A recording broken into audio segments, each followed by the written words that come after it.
Hello and welcome to the Grand Line Review, your source for everything One Piece, and today we are going to once again be taking that statement quite literally, as we choose not to focus on something relevant, but instead to examine some of the finest facial hair in the series, specifically moustaches. Now there is a prominent belief out there that a moustache can come to define a person, and while that may or may not be true, we can certainly tell a lot about someone by how they choose to wear and maintain their facial growth, and One Piece characters are certainly no exception to that. The criteria for this list is as follows. A moustache is defined as a segment of hair that grows upon the upper lip. Hair originating from anywhere else will not be tolerated at all. However, a character does not have to own a moustache exclusively, but only that portion will be eligible for examination. Furthermore, all moustaches on this list must, and I cannot emphasize this enough, must be canon, because the day this world starts taking filler fashion seriously is going to herald in a dark age for the entirety of mankind. But with that out of the way, let's begin. Welcome to the top 5 marvelous moustaches in One Piece. Number 5.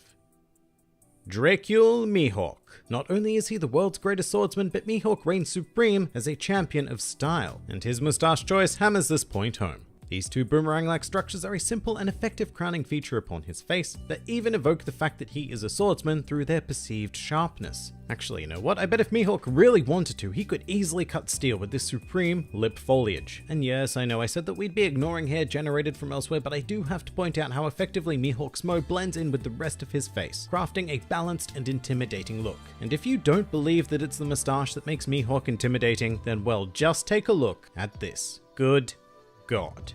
Now you see, this guy, he wouldn't even be capable of cutting butter with a hot knife. But this guy, this is the world's greatest swordsman. It's simply amazing what a moustache can do. Number 4. Vice Admiral Momonga. Here we have an example of a pure moustache, and what I mean by that is a sector of whiskers that have been allowed to grow against the blank canvas of a face with absolutely no competing elements in the form of any other hair around it. In fact, even Momonga's head is fairly devoid of hair for the most part, and what that accomplishes is making a centerpiece of the moustache. What we have here is the general concept of Mihawk's sharp boomerang, but taken to a whole new level. Thicker, luxurious, and fitting of someone in a position of command. I mean, really, would you take orders from this guy? He doesn't even have a mouth. What a loser. But then you adorn this face with one handy lip rug, and bam! He could be a World War II general. It just evokes pure authority. In fact, it's so good that Momonga has a doppelganger wandering around the One Piece world sporting his trademark lip toupee and attempting to use it to gain some sort of authority amongst the Marines. And it would appear to have worked. But you know what they say, imitation is the best form of flattery, and it just goes to show how magnificent this moustache really is.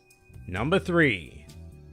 Gol D. Roger. Now this is probably one of the most iconic nose neighbors in the entire series. Its curvy nature expands a fair way beyond the bounds of Roger's face, and really, if you asked a group of people to draw Roger from memory, then this moustache would probably be one of the only aspects they got correct, or close to correct. That's how much it has come to define the Pirate King. I mean, just look at what Roger would look like without it. Hashtag not my Pirate King. In fact, just as the straw hat is the crowning feature of Luffy's Jolly Roger, the symbol of the Roger Pirates is simply a skull donning a moustache. A weird sort of like double moustache actually. Although interestingly enough, this facial feature was at one point very much in danger of not making this list at all, as originally Oda had intended for this not to be a moustache at all, but instead to be some very expansive nose hair. And what a great loss to the realm of flavor savers that would have been. And also just another fun fact right here, this was indeed the very first moustache to appear in One Piece, paving the way for all future mouth brows to take the stage. So it certainly deserves a little mention here. Number 2.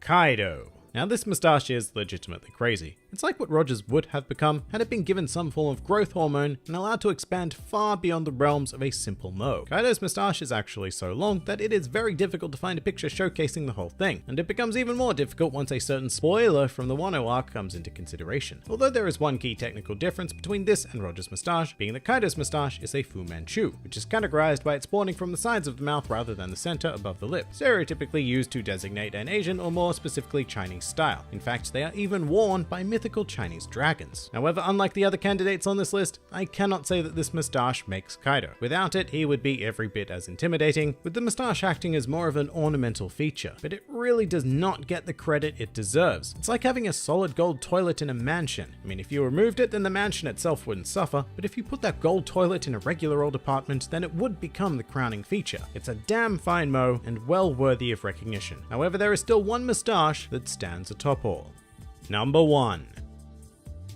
Whitebeard. Rather controversially in the English language anyway, Whitebeard is not in fact the owner of a beard. However, what he lacks in beardery, he shoves full force into his moustache, which also happens to be the only one on the list today that rises to the sky instead of falling to the ground. A nice little touch that allows it to be incredibly unique despite its theoretical simplicity. In fact, this moustache is so absurdly powerful that it has warped the very fabric of Whitebeard, as revealed in an SBS segment where a fan asked why Whitebeard wears a bandana. As it turns out, it's because his hair cannot help but imitate the glory of the moustache. But even after assuming the same shape, it just doesn't quite have the X factor of Whitebeard's fantastic follicle masterpiece. And as we've done so many times on this list, let us examine the man without the mo. This is a mere man. This is the strongest man in the world. Coincidence? I think not. And that is why the Whitebeard moustache reigns supreme in the #1 spot on this list.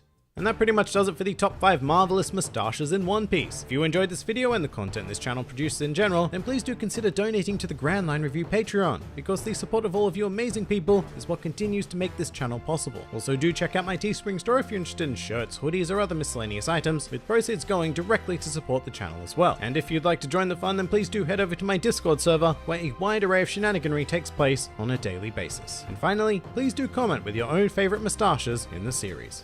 This has been the Grand Line Review, and I'll see you next time.